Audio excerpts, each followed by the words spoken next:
In today's video, I will be showing you how to dislike any video you don't like on your accounts on your account on Rednote.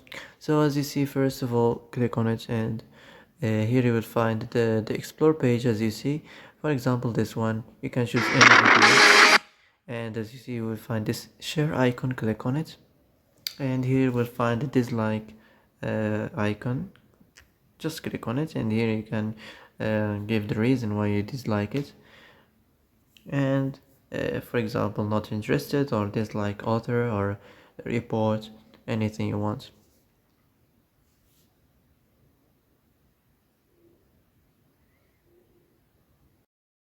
So that's it for today's video. I hope this is the answer you've been looking for.